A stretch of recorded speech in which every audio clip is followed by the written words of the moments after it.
Just as we were about to go on the air after the 10 o'clock news, my producer opened his mic and said, "David, Mr. Pessim is on his way up the stairs with a few friends." The show was called A Little Burner in the Night, and it was from 10:05 to 1 in the morning. Flamboyant doesn't even begin to describe Murray Pessim. Murray Pessim was the stock promoter in Vancouver for a great many years, at the height of Pessim's powers, trading in dozens of companies in his stable. That accounted for the largest chunk of all trades on the Vancouver Stock Exchange.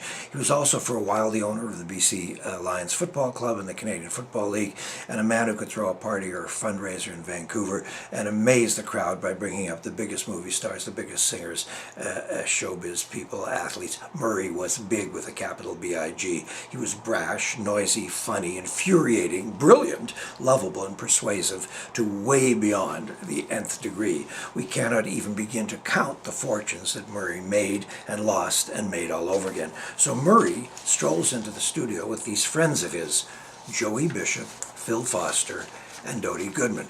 Joey Bishop, of course, a member of the Rat Pack, a friend of Sinatra, Dean Martin, Sammy Davis Jr., Peter Lawford, and so on, and had his own talk show opposite the irreplaceable Johnny Carson, a star of everything. Phil Foster from The Odd Couple and Laverne and Shirley was in movies, radio, TV, and he taught comedy in Los Angeles, and Dodie Goodman, a star of TV, movies, Broadway stage. All of these performers were Las Vegas headliners. So here's the favor that Murray Pessim does for me.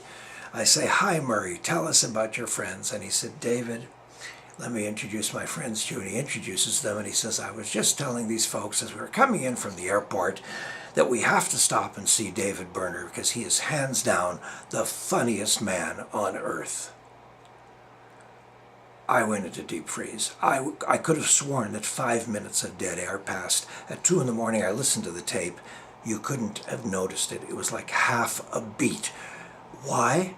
Well, because I just froze thinking, boy, he's destroyed me. And Joey Bishop, being the mensch that he is, being the decent guy that he is, he saw the sort of panic in my eyes, saw how terribly I had been set up, and he jumped in and grabbed hold of the show, and he was just wonderful. He was delightful, warm, human, impossibly funny, and he totally saved my Jewish bacon. Pickle, when you're drowning, just lie very quiet and let the other guy rescue you.